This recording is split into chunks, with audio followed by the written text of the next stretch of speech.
I have a family deal that kind of fell in my lap. Yeah, the catch is that his friend is the long-term tenant. He wants to keep the rent locked in at $900 a month. 2 questions. When you're in between deals, do you typically recommend having your money sit in a high-interest savings account, or is there a recommended method that you guys use? So I personally like to have it sit in a high-interest savings account. I park it to where it's liquid, to where I can get to it pretty quickly. Money market account's not bad.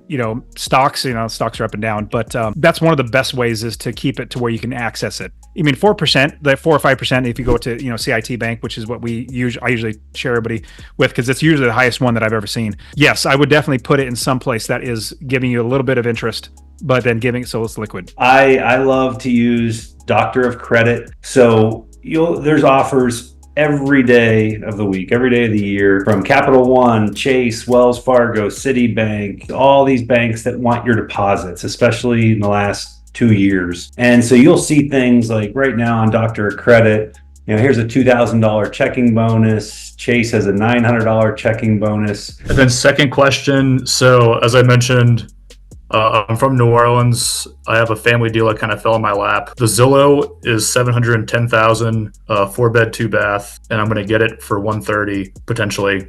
Conventional loan, 20%. $130,000? Yeah. The catch is that his friend is the long-term tenant, and he wants to keep the rent locked in at $900 a month. Like if you lock it in $900, I mean, shoot.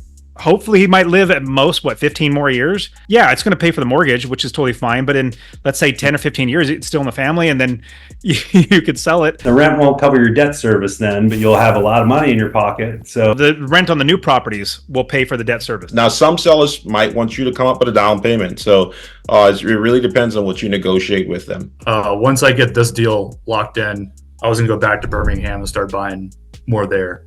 As far as scaling goes. Love it. Can you still use the same property manager that you have when you buy the turnkey properties? Can you use the new properties? If you don't buy through the turnkey and you find your own and do everything, can you use your same property manager? They strongly prefer that, but they said they'll hook you up if you have like 2 or 3 rentals with them. Cool. Yeah. And since New Orleans is kind of far from Birmingham, I would assume that'd probably be a deal breaker too for them. I was just going to self-manage because the friend of the grandfather that lives there is a maintenance guy, and he's been maintaining it for years for him.